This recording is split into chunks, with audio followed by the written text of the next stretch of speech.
ملت ایک مفکر کا قول ہے، کسی بھی قوم میں نوجوانوں کی وہی حیثیت ہوتی ہے جو انسانی جسم میں دست و بازو کی ہوتی ہے۔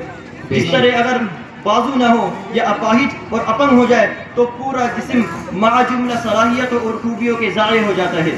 ایسے ہی جس قوم و ملت کے نوجوان پست حوصلہ، بزدل، بد کردار اور بے عمل ہو جاتے ہیں، ان کی شان و شوکت خاک میں مل جاتی ہے، ان کی عظمت کو گہن لگ جاتا ہے، ان کی عزت و وقار کو گہن لگ جاتا ہے۔ آج ملت حالات کی جس دلدل میں پھنسی ہوئی ہے، مسائل کے جن خارزاروں میں الجھی ہوئی ہے، مصائب و حوادث کے جن کھنڈرات میں گلتا و پیچا ہے، اس کی ایک بنیادی اور اہم وجہ اس طبقے کا بگاڑ و فساد بھی ہے۔ اس کی ایک اہم اور بنیادی وجہ اس طبقے کا بگاڑ و فساد بھی ہے جو آج میرا مخاطب حقیقی ہے۔ جب اس طبقے میں سلامتی اور راست روی تھی، پاک بازی و پارسائی تھی، غیرت و خودداری تھی، حمیت و دلیری تھی، جرأت و جانثاری تھی، پرچم اسلام کو بلند و بالا کرنے کی بے تابی و بے قراری تھی، تب گلشن اسلام میں باد بہاری تھی۔ یہ صرف ایک زبانی دعویٰ نہیں بلکہ تاریخی سچائی ہے۔ عجائب خانہ تاریخ ملت کے ان ہونہار نوجوانوں کی تابندہ داستانوں، درخشندہ رودادوں اور پائندہ کارناموں سے روشن ہے۔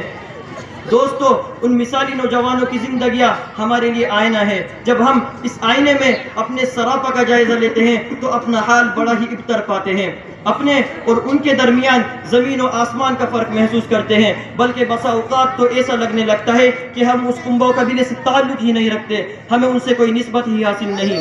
غرض میں کیا کہوں تم کو وہ صحرا نشی کیا تھے، غرض میں کیا کہوں تم کو وہ صحرا نشی کیا تھے، جہاں گیرو جہاں دارو، جہاں بانو جہاں آرا، تجھے آبا سے اپنے کوئی نسبت ہو نہیں سکتی، کہ تو گفتار وہ کردار تو ثابت وہ سیارہ۔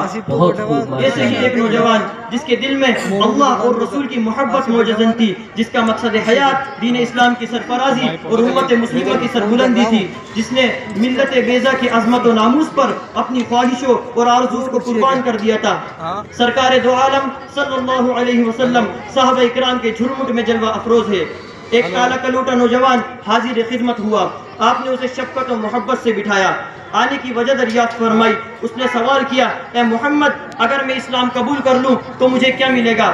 آپ نے جواباً ارشاد فرمایا، جنت۔ یہ صرف ایک لفظ نہیں بلکہ وہ روحانی ساز تھا جسے سن کر نوجوان کی روح وجد کرنے لگی، دل جھومنے لگا، عقل پر پڑے ہوئے پردے چاک ہوتے چلے گئے۔ اسی لخت نوجوان خارستان کفر و شرک سے نکل کر گلشن اسلام میں داخل ہو گیا۔